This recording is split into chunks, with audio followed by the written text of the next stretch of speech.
Double engine detergent powder and cake रिश्तों में लाए डबल चमक। सीएम योगी का गोरखपुर दौरा। आज सुबह 9:30 पर सीएम पहुंचेंगे एमपी इंटर कॉलेज के परिसर। महाराणा प्रताप सिंह परिषद के कार्यक्रम में होंगे शामिल। नोएडा में किसान आंदोलन के बीच सरकार का बड़ा फैसला। नोएडा के किसानों की समस्या समाधान के लिए कमेटी गठित। समस्या समाधान के लिए बनी 5 सदस्यीय कमेटी। किसानों को गिरफ्तार करने के विरोध में बैठक। आज किसान फिर महामाया फ्लाईओवर पर होंगे एकत्रित। आज 12 बजे महामाया फ्लाईओवर पर पहुंचेंगे हजारों किसान। डीएम संभल ने पड़ोसी जिलों के डीएम को लिखा पत्र। नेता प्रतिपक्ष राहुल गांधी को रोकने के लिए पत्र जारी। संभल बॉर्डर से पहले राहुल गांधी को रोकने की अपील। 5 दिसंबर को सीएम योगी का अयोध्या और मुंबई दौरा। 43वें रामायण मेला का शुभारंभ करेंगे सीएम। रामकथा पार्क में 3 दिवसीय रामायण मेला का होगा आयोजन। आज लाखों की आबादी को झेलनी पड़ेगी पानी की किल्लत। लखनऊ के हजरतगंज, लालबाग, कैसरबाग में होगी पानी की किल्लत। सुबह शाम की जलकर विभाग से जलापूर्ति प्रभावित रहेगी। के न्यूज, खबरों का सारथी। नमस्कार, आप देख रहे हैं के न्यूज इंडिया खबर उत्तर प्रदेश की बुलेटिन में मैं दीपिका वर्मा आपके साथ। और बात करते हैं बड़ी और अहम खबरों की और शुरुआत करेंगे लखनऊ से। सीएम योगी का आज गोरखपुर दौरा। सुबह 9:30 बजे पहुंचेंगे गोरखपुर सीएम योगी आदित्यनाथ। लखनऊ से बड़ी खबर हम आपको बता रहे हैं। एमपी इंटर कॉलेज के परिसर पहुंचेंगे योगी आदित्यनाथ। सुबह 9:30 बजे सीएम योगी पहुंचेंगे एमपी इंटर कॉलेज के परिसर। महाराणा प्रताप शिक्षा परिषद के कार्यक्रम में शामिल होंगे सीएम योगी। सीएम योगी का गोरखपुर दौरा। आज सुबह 9:30 बजे पहुंचेंगे एमपी इंटर कॉलेज के परिसर सीएम योगी आदित्यनाथ। महाराणा प्रताप शिक्षा परिषद के कार्यक्रम में शामिल होंगे सीएम योगी। लखनऊ से बड़ी खबर आपको बता रहे हैं। आज सीएम योगी का गोरखपुर दौरा।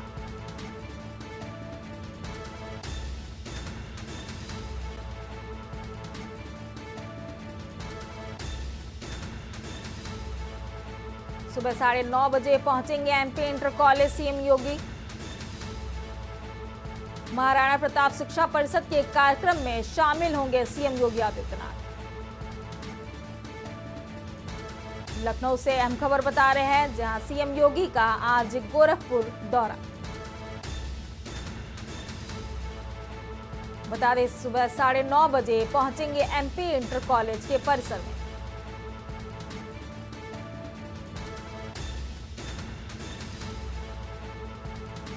लखनऊ से बड़ी खबर आपको बता रहे हैं। सीएम योगी आदित्यनाथ का गोरखपुर का दौरा आज।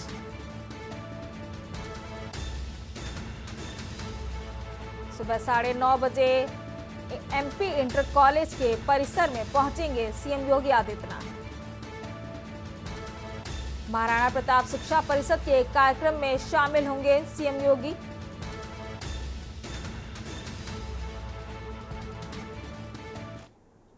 बढ़ते हैं अगली खबर की ओर। अगली खबर कानपुर से बता रहे हैं, जहां मसवानपुर स्थित अवैध मेडिकल स्टोर से प्रतिबंधित दवाइयों व नशीले इंजेक्शनों का कारोबार किया जा रहा था। जिलाधिकारी कार्यालय में मिली शिकायत पर डीएम ने कार्रवाई करते हुए औषधि विभाग के इंस्पेक्टर को निर्देशित कर तत्काल कार्रवाई करने की बात कही, जिस पर ड्रग इंस्पेक्टर रेखा संचान और ओम प्रकाश सिंह टीम के साथ मौके पर पहुंचे। इस दौरान कामगिरी मेडिकल स्टोर, जो कि वाइन शॉप की तर्ज पर बना था, उसमें टीम को कई प्रतिबंधित दवाइयां व बिना लेवल के इंजेक्शन बरामद हुए हैं। बता दें कि उत्तर प्रदेश सरकार द्वारा प्रतिबंधित दवाइयां को बंद करने की एडवाइजरी जारी कर दी गई है, फिर भी लोग दवाइयों के माध्यम से नशा कर रहे हैं और शहर के कई इलाकों में बिना लाइसेंस के मेडिकल स्टोर संचालित हो रहे हैं और खुलेआम नशीली दवाओं को धड़ल्ले से बेचने का कारोबार चल रहा है।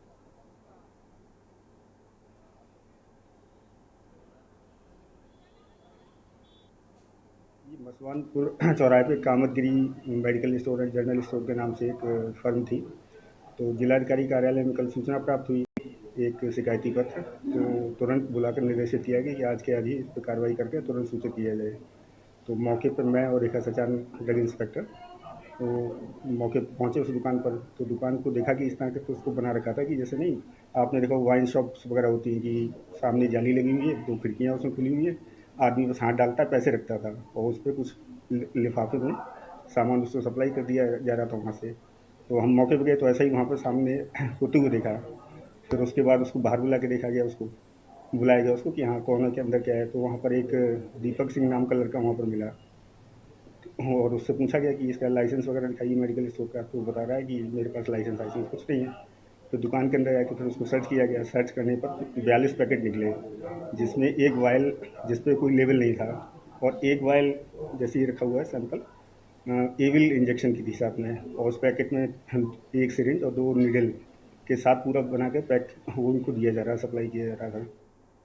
अब बढ़ते हैं अगली खबर की ओर। अगली खबर सहारनपुर से बता रहे हैं, जहां सिद्धपीठ मां शाकंभरी देवी पहुंचे स्वामी अविमुक्तेश्वरानंद सरस्वती जी महाराज ने कहा कि हमें धार्मिक स्थल के विवादों को दोनों समाज के विद्वानों की कमेटी बनाकर प्रमाण के आधार पर आपस में बैठकर सुलझाना चाहिए।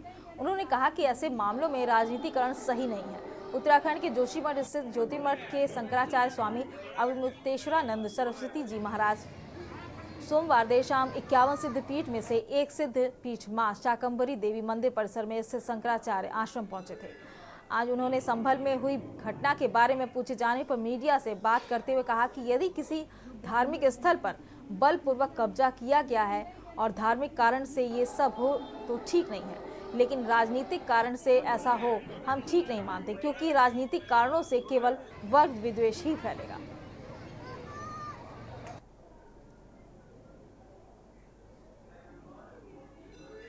धार्मिक कारण से ये सब हो वो तो हम ठीक मानते हैं कि जो धार्मिक लोग हैं अगर उनके मन में कोई पीड़ा है कि हमारे स्थान को कब्जा कर लिया गया, बलपूर्वक कब्जा कर लिया गया, ये ठीक नहीं हुआ, अपनी पीड़ा को दूर करने के लिए अगर वो इस तरह से सामने आते हैं तो वो तो हम अच्छा समझते हैं। लेकिन राजनीतिक कारण से अगर ये होता है तो हम उसको ठीक नहीं समझते हैं, क्योंकि राजनीतिक कारण से ये सब होगा तो केवल वर्ग विद्वेष ही फैलाया जाएगा और कुछ नहीं होगा।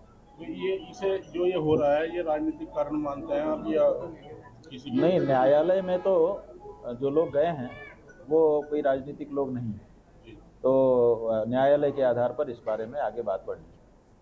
अब बढ़ते हैं अगली खबर की ओर। अगली खबर रायबरेली से बता रहे हैं, जहां 500 रुपए नोट की गड्डियां वायरल मामले की जांच गति पकड़ने लगी है। वीडियो में गड्डियों के साथ दिखाई देने वाले व्यक्ति से संबंधित फर्मों की जांच शुरू हुई है। आयकर व जीएसटी विभाग ने एक साथ जांच शुरू की है। विभागीय अमले ने फर्मों की जांच शुरू कर दी है। डीएम हर्षिता माथुर व एसपी यशवीर सिंह ने भी वायरल वीडियो का संज्ञान लिया और लेते हुए विभागाध्यक्ष को निर्देश भी जारी किए हैं। वायरल वीडियो को लेकर के न्यूज ने प्रमुखता से खबर दिखाई थी। वीडियो शहर के एक प्रमुख नर्सिंग होम में संचालित मेडिकल स्टोर का बताया गया था, जिसमें करोड़ों के नोट दिखाए गए थे।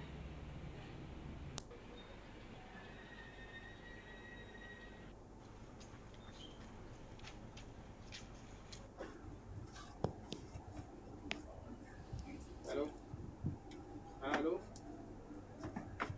4 हो गए ना। एक वीडियो संज्ञान में आया है जिसमें कुछ लोग पैसा गिन रहे हैं और उसके संबंध में सूचना जो है इनकम टैक्स विभाग को भेजी जाएगी और हम अपने यहाँ भी जीएसटी के रिटर्न जांच करेंगे। इनकम टैक्स के को जो है उसकी सूचना प्रेषित करेंगे और जहाँ उनके और हमारे रिपोर्ट में अंतर आएगा और अगर हमारे यहाँ कार्रवाई बनती है तो उसकी। खबर अमरोहा से बता रहे हैं, जहां थाना गजरौला के सीशोवली गांव में बज रहे डीजे को देखकर किशोरी घर आ रही थी। तभी गांव के ही युवक ने किशोरी के दुपट्टे से गला घोंटकर हत्या कर दी। आरोपी मौके से फरार हो गया। सुबह सवेरे इस युवती का शव उनके घर के बने कमरे में ही दुपट्टे से लिपटा मिला। परिजनों ने गाँव के ही आरोपियों के खिलाफ मुकदमा दर्ज कराया है। मौके पर पहुंचे पुलिस जिले के आला अधिकारी जांच पड़ताल में जुटे हुए हैं। परिजनों की तहरीर के आधार पर आरोपी के खिलाफ मुकदमा दर्ज कर शव कब्जे में लेकर पोस्टमार्टम के लिए भेज दिया गया। पुलिस ने एक नामजद आरोपी को गिरफ्तार कर लिया है। बाकी आरोपियों की तलाश के लिए पुलिस अधीक्षक कुमार अनुपम ने कई टीम में गठित कर जल्द आरोपियों को पकड़ने की बात कही है।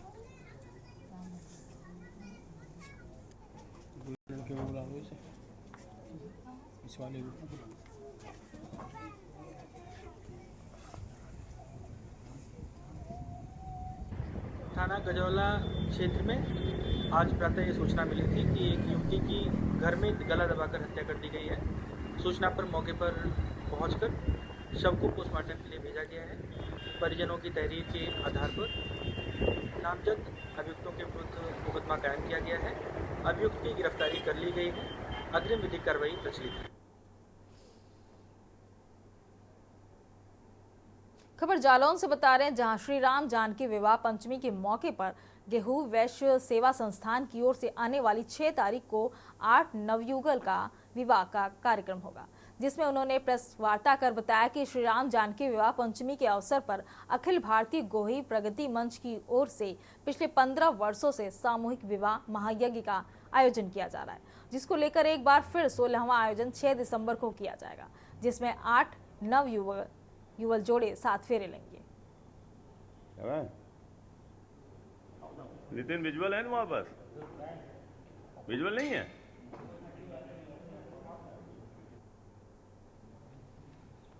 विजुअल तो हमने बनाई दिया था।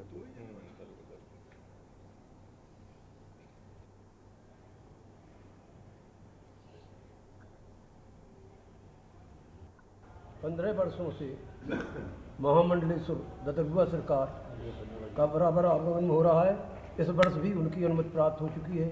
ठड़ेश्वरी मंदिर के महाराज श्री रामदास जी मंडलेश्वर का भी अनुमति प्राप्त हो चुकी है। हमारे इस कार्यक्रम के जो आयोजक हैं वो श्री कमलेश कुमार मानपुरा से सामूहिक विवाह महायज्ञ का आयोजन करते आ रहे हैं। इस वर्ष का 16वां आयोजन 6 दिसंबर को आयोजित होना है।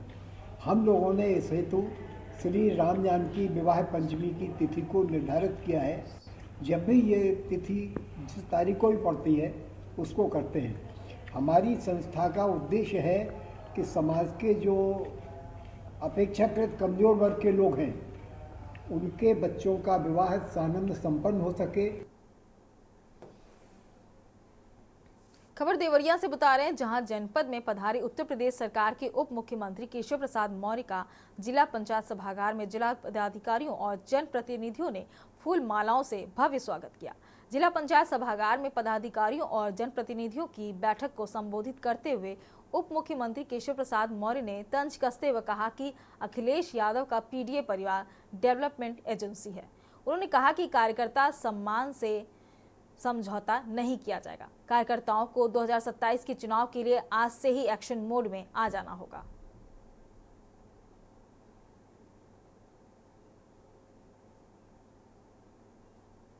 और जनप्रतिनिधियों के साथ जिला पंचायत के सभागार में बैठक संपन्न हुई। उसमें कार्यकर्ताओं से जनप्रतिनिधियों से चर्चा की गई। जो समस्याएं उभर करके सामने आई, जिले के इस सरकारी बैठक में जिसमें सभी अधिकारी यहां पर मौजूद थे, उनके साथ चर्चा के क्रम में अभी जो निर्देश दिया गया, सबसे पहला तो यहाँ की कई बार होता क्या है कि पहले कोई मंत्रीगण, प्रभारी मंत्री या अन्य कोई आते हैं तो उनके आने पर जो मिनट्स लिखा जाना चाहिए। आ रही है आवाज आपको? अरे नहीं सर, ठीक है पुलिस आ जाएगा। ये हटा दीजिए, सुनाई दे रहा है। जो मिनट्स लिखे जाते हैं कई बार वो उपलब्ध नहीं होता कि पिछली बार जो निर्देश दिए गए उस कार्रवाई को किया गया कि नहीं किया गया। तो यह निर्देश दिया गया है कि पिछली बैठक में जो निर्देश दिए गए और उसमें जो कार्रवाई की गई वह उपलब्ध कराने का काम हर हाल में सुनिश्चित करेंगे। बढ़ते हैं अगली खबर की ओर। अगली खबर फर्रुखाबाद से बता रहे हैं, जहां फतेहगढ़ कोतवाली क्षेत्र के मोहल्ला ग्रानगंज निवासी रवि कुमार दिवाकर उम्र 37 वर्ष 22 नवंबर शाम को अचानक लापता हो गया। करीब 11 दिन से लापता युवक का शव नाले में मिलने से क्षेत्र में सनसनी फैल गई थी। परिजन रात भर खोजबीन करते रहे। पता न चलने पर परिजनों ने गुमशुदगी दर्ज करा दी। दुकानदारों ने फतेहगढ़ कोतवाली क्षेत्र के मोहल्ला ग्रानगंज के नाले में शव पड़ा देखा। जानकारी होने पर क्षेत्र में सनसनी फैल गई थी। मामले की सूचना फतेहगढ़ पुलिस को दी गई। चौकी इंचार्ज रक्षा सिंह फोर्स के साथ घटनास्थल पर पहुंचे। नाले से शव को बाहर निकलवाया। शव की शिनाख्त नीलम ने पति रवि के रूप में की। बताया जा रहा है कि युवक 22 नवंबर शाम को अचानक लापता हो गया था।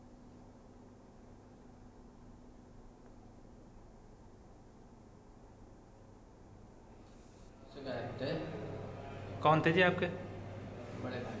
क्या नाम था इनका? रवि कुमार। कितने भाई हो आप? 4। अच्छा, 22 तारीख से गायब थे। रिपोर्ट दर्ज कराई थी गुमशुदगी की? 24 तारीख को कराई थी। फिर तब से ढूंढते रहे थे क्या? हाँ, तब से काफ़ी प्रॉब्लम हुई, कहीं पता नहीं चला, लेकिन आज इनका मतलब सब नाले के किनारे मिला ग्रामीण मोहल्ले। क्या करते थे ये? प्रेस की दुकान थी पुलिस लाइन के पास। कितने बच्चे हैं इनके? अच्छा, तो आज कहाँ मिले हैं मृत अवस्था में? मृत अवस्था में पुलिया के पास मिले, नंदे चट्टी वाले के। अच्छा, ठीक। खबर बिजनौर से बता रहे हैं, जहां भारतीय जनता पार्टी के प्रदेश अध्यक्ष भूपेंद्र चौधरी पहुंचे। उन्होंने सपा अध्यक्ष अखिलेश यादव पर जमकर निशाना साधा। मीडिया से बात करते हुए भूपेंद्र चौधरी ने कहा कि जिस परिप्रेक्ष्य में अखिलेश यादव ने आज बयान दिया है, देश में न्यायालय की व्यवस्था है और व्यवस्था में जो आदेश हुआ है सर्वे का, सरकार ने उसमें सहयोग किया है और समाजवादी पार्टी ने दंगाइयों का सहयोग किया, दंगों का सहयोग किया है।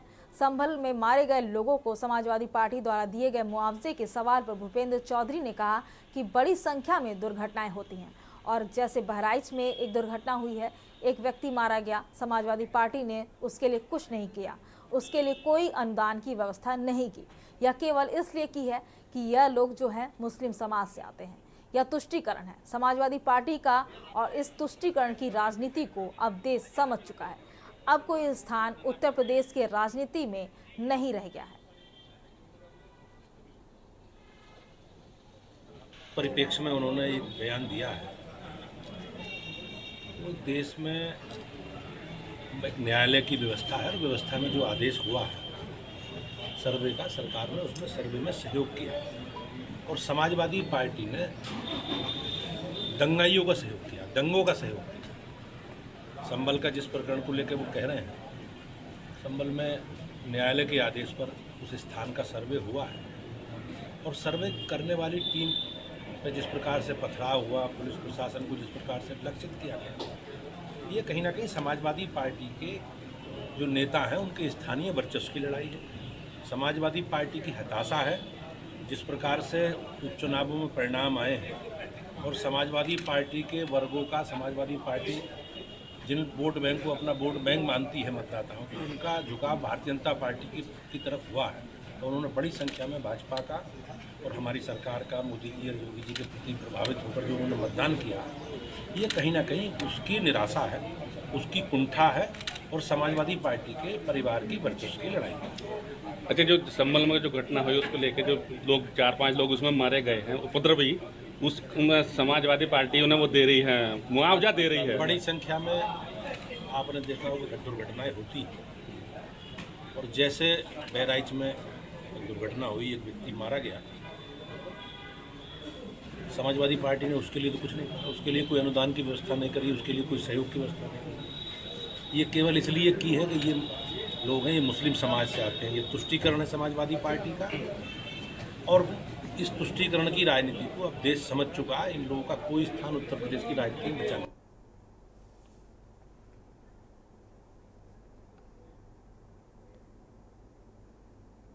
खबरों का सिलसिला लगातार जारी रहेगा। रुकते हैं छोटे से ब्रेक के लिए, जल्द हाजिर होंगे। आप देख रहे हैं के न्यूज खबरों। ब्रेक के बाद वापस आ चुके हैं और रुक करते हैं खबरों की ओर। कानपुर राष्ट्रीय दिव्यांग पार्टी ने दिव्यांग महागठबंधन के आह्वान पर विश्व दिव्यांग दिवस पर काला दिवस मनाते हुए शास्त्री नगर सेंट्रल पार्क में धरना देकर मुख्यमंत्री के नाम संबोधित ज्ञापन सौंपा। राष्ट्रीय दिव्यांग पार्टी के राष्ट्रीय अध्यक्ष व दिव्यांग महागठबंधन के महासचिव वीरेंद्र कुमार ने कहा कि 11 माह से इको गार्डन लखनऊ में दिव्यांग कोटे के 80 दिव्यांगता वाले दिव्यांगजन मुख्य सेविका पद व लेखपाल पद के अभ्यर्थियों द्वारा धरना प्रदर्शन किया जा रहा है। सरकार उनको विज्ञापन जारी करने के बाद नौकरी नहीं दे रही है। ऐसे में जब सरकार दिव्यांगजन को नौकरी, रोजगार, स्वास्थ्य, शिक्षा, सुरक्षा की 100% गारंटी, दिव्यांग पेंशन 5,000 रुपया नहीं दे सकती, तो विश्व दिव्यांग दिवस मनाना बेमानी है।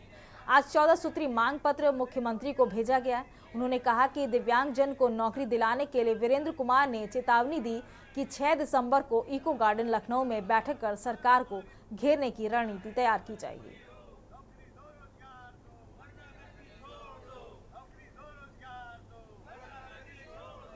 3 दिसंबर यानी दिव्यांग दिवस।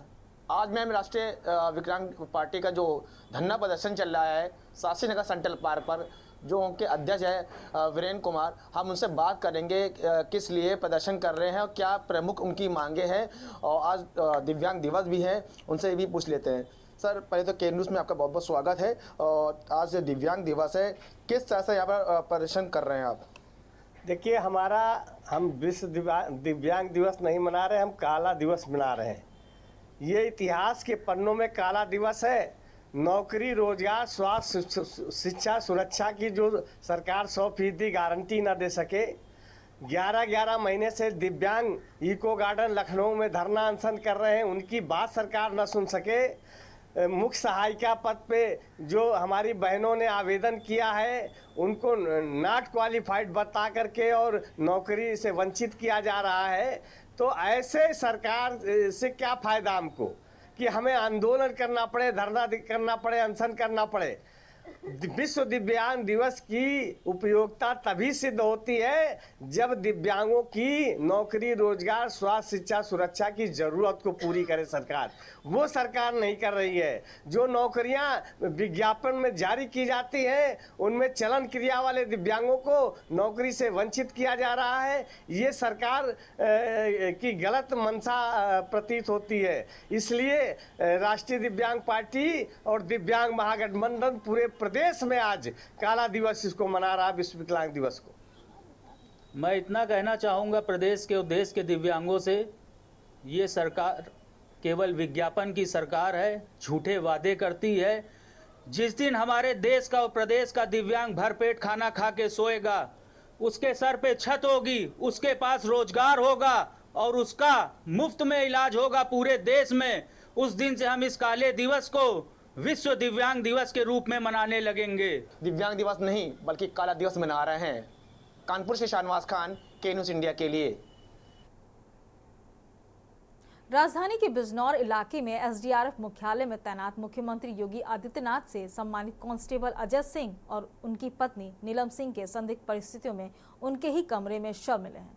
जवान का शव पंखे में लटका हुआ मिला, जबकि उसकी पत्नी बेड पर मृत पाई गई। सूचना पाकर पहुंचे पुलिस के अधिकारियों ने फॉरेंसिक टीम बुलाकर मामले की पड़ताल कराई। मौके से कोई सुसाइड नोट न मिलने से पुलिस मौत को लेकर किसी निष्कर्ष पर नहीं पहुंच पा रही है। पुलिस ने दोनों शव का पोस्टमार्टम कराया। देखिए हमारी खास रिपोर्ट।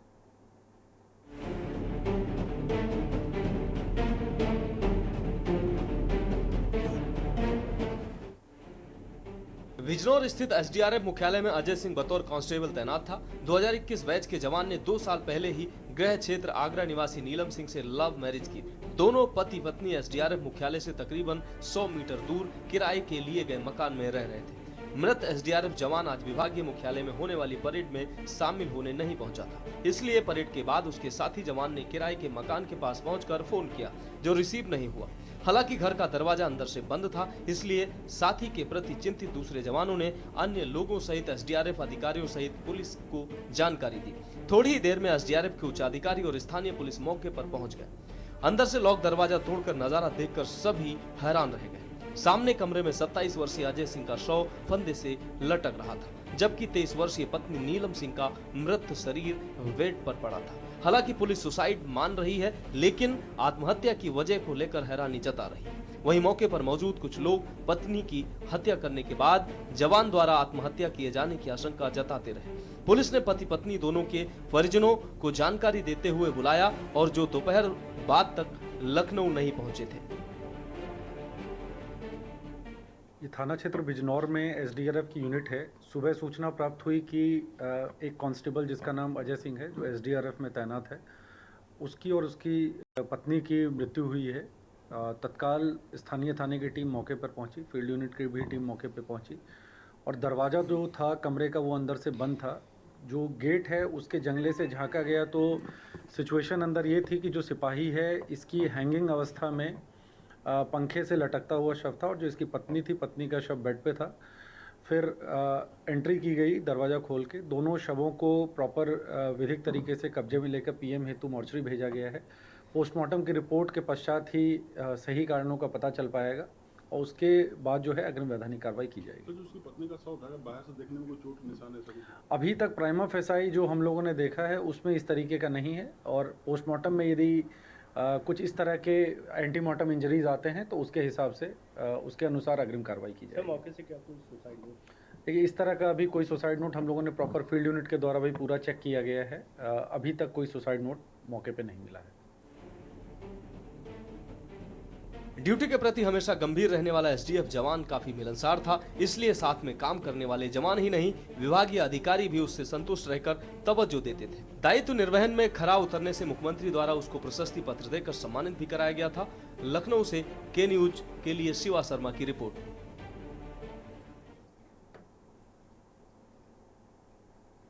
उत्तर प्रदेश के बुलेटिन में फिलहाल मेरे साथ इतना ही। आप देखते रहिए के न्यूज इंडिया। नमस्कार। इस कार्यक्रम के प्रायोजक हैं double engine detergent powder and cake, रिश्तों में लाए डबल चमक।